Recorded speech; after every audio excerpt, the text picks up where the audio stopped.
오늘 이슈되다면서는 양산을 지역구인 더불어민주당 김두관 국회의원과 함께 대선 국면 정치권 분위기와 더불어민주당 선거 전략을 짚어보겠습니다. 의원님 어서 오십시오. 네, 반갑습니다. 네. 최근에 민주당 공동선대위원장을 사퇴하시고는 어떻게 지내셨는지요? 네, 이제 공동선대위원장은 우리 당 대선 전략상 좀 몽골 기병처럼 기동력 있게 움직여야 된다 해서 제가 이제 공동선대위원장을 좀 일찍 사의를 표했고요. 뭐 저를 이어서 이제 이강재 의원, 우원식 의원, 김영주 의원 줄줄이 이제 사퇴를 하고 또 기동력 있게 조직을 재편을 했고 그 중에 이제 대통령 후보 직속위원회가 9개 있는데 균형발전위원장은 뭐 후보의 좀 강력한 요청으로 제가 그거는 사의를 표하지 않고 지금 맡고 있습니다. 네.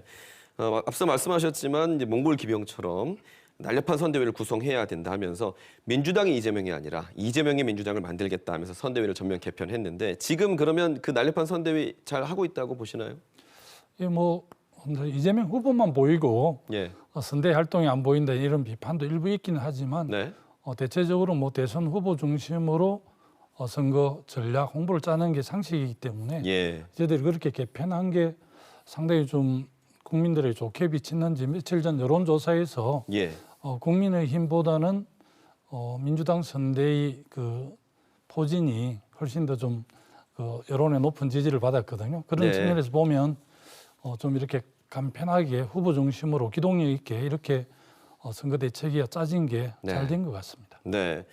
그 12월 2주차 지표를 보니까요.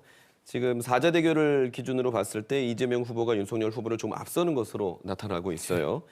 지금 이 골든 크로스가 조금 나타났다라고 볼 수가 있는데 조금 더 벌어질 것이라고 보시는지 아니면 이대로 조금 유지가 될 것이라고 보시는지 어떻게 보시나요? 제가 뭐 정치 평론가가 아니라 정확하게 진단하기는 어렵지만 그 최근 흐름의 추세를 보면 이재명 후보는 상당히 좀 약진을 했고 윤석열 후보는 컨벤션 효과 이후에 그렇게 좀 침체한 것 같습니다. 그래서 오늘 MB에서 4개 여론조사 합동으로 한 여론조사에서 38%, 또 36%, 2% 차이로 앞서고 있고 특히 이제 젊은 세대들이 우리 이제 경남 지사를 하셨던 홍준표 후보였을 때 2030 지지가 매우 높았었는데 윤석열 후보는 좀 다른 것 같아요. 그래서 최근 이재명 후보가 2030 세대에서도 앞지른 게 좀 고무적으로 진단이 됩니다.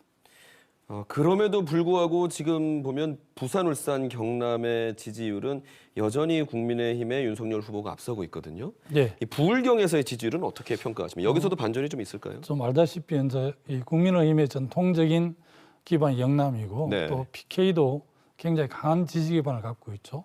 저희 이제 더불어민주당은 아무래도 이제 호남, 뭐 젊은 세대 이런 지지를 받았는데요.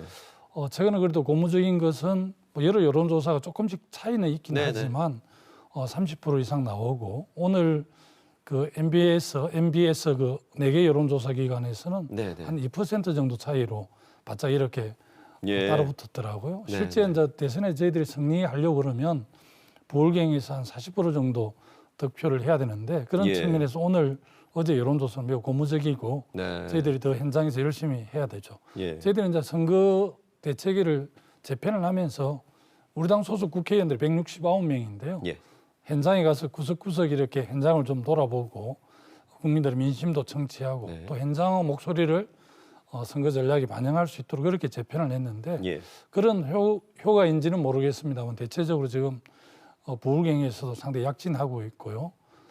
지금까지는 이제 문재인 정부에 대한 뭐 여러 가지 기대치만큼 못한 측면에 대한 습소함도 있었지만 최종적으로는 이제 우리 이재명 후보, 윤석열 후보 경쟁인데 그래도 정책이라든지 미래 비전에 대해서 좀 더 잘 훈련되고 준비된 후보 이런 인식이 강해지면서 약간 골든 크로스가 생긴 게 아닌가 싶습니다. 부울경에서 지금 후보 지지율이 37과 35, 그러니까 이재명 후보가 35로 나타나고 있는데 40까지는 올라갈 수도 있을 것이다라고 지금 예상을 하시는 거예요. 뭐 지금 추세로 보면 또 저희들이 겸손하게 최선을 다해서 이렇게 현장에 열심히 뛰면 충분히 해볼 만한. 지금 더불어민주당 이재명 후보가 대장동 특검 환영 의사를 밝혔어요. 그래서 국민의힘 윤석열 후보는 오늘이라도 당장 하자 했는데 이 대장동 특검이 어떤 변수로 작용을 할까요? 오늘 이제 본회의 정기국회가 끝나고요. 바로 임시국회가 소집이 됐기 때문에 아마 윤석열 후보도 흔쾌히 동의를 했고 우리 이재명 후보도 동의를 했습니다. 지금 검찰에서 대장동 수사를 하고 4명이 구속이 됐잖아요. 지금 재판이 진행 중인데 그래도 국민들은 상당히 좀 의혹을 갖고 있으신 것 같아요. 그래서 중간에 논란이 있었는데 합의를 내서 아마 임시국회에서 여야가 충분하게 합의를 하게 될 것 같고요.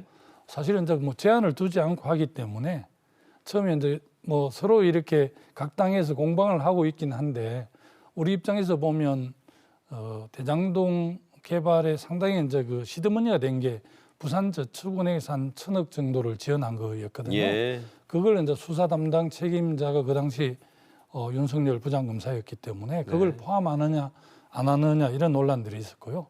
처음에는 이재명 특검처럼 돼 있었습니다. 그래서 저희들이 특검을 그렇게 받을 수는 없고 또 현실적으로 드러난 것은 뭐 전직 국민의힘 의원이었지만 각 의원은 50억 클럽설 이런 게 있었잖아요. 이런 걸 다 포함해서 특검을 하면 저희 당에서 못 받을 이유가 없었기 때문에 그 부분이 다 합의가 됐기 때문에 뭐 상당히 빠른 속도로 특검이 합의가 될 것 같습니다. 알겠습니다.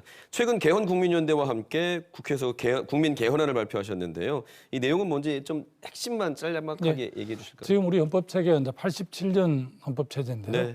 사실 이제 35년이 넘었고 사실 뭐 성년이 되면 이제 초등학생이나 중학생 때 옷을 입을 수가 없잖아요. 헌법이라는 게 헌법이 이제 국가 운영의 원리를 규정한 건데 4차 산업혁명이라든지 코로나 팬데믹 이후에 엄청 우리 사회가 많이 변화하고 있기 때문에 이것에 맞는 헌법 체계를 갖춰야 된다. 특히 이제 국민 주권, 민주주의를 심화하는 게 중요하다. 그래서 지방 분권, 국민 주권, 균형 발전을 담는 개헌안을 국민개헌연대에서 발의를 했고 저도 위원으로 참여하고 있습니다.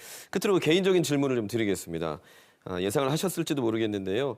2010년에서 2년 동안 경남도지사직을 수행을 하시다가 중도 사퇴를 하셨습니다. 뭐 사과하시기도 하셨었는데 한 번 더 하고 싶다는 생각 하고 계신가요? 제가 이제 경남 양산 을로 지역구를 옮겨서 오기는 했고 최근에 뭐 여러 가지 그 말들을 많이 하시겠지만 제가 2012년에 이제 도지사를 중도 사퇴하면서 우리 350만 도민들에게 많은 상처를 드렸기 때문에 그 점에 대해서 제가 늘 사죄를 했지만 그래도 아직도 도민들께 흔쾌하게 그것을 용서해주지 않은 측면도 있고요. 또 지금은 차기 5년 대한민국 굉장히 중요한 시기에 국정을 책임질 대통령 선거가 있기 때문에 저는 또 선대위원장은 사퇴했지만 선대위원장 이상으로 제가 활동을 해야 될 입장이라서 20대 대선에 이제 제가 전력을 다하고 대선 승리 또 대선 선거 끝난 이후에 3월 9일 이후에 지방선거에 대한 고민들을 알겠습니다. 좀 이렇게 당원들과 또 도민들과 좀 의논을 해봐야 되지 않는가 생각하고 있습니다. 오늘 나오셔서 감사합니다. 고맙습니다.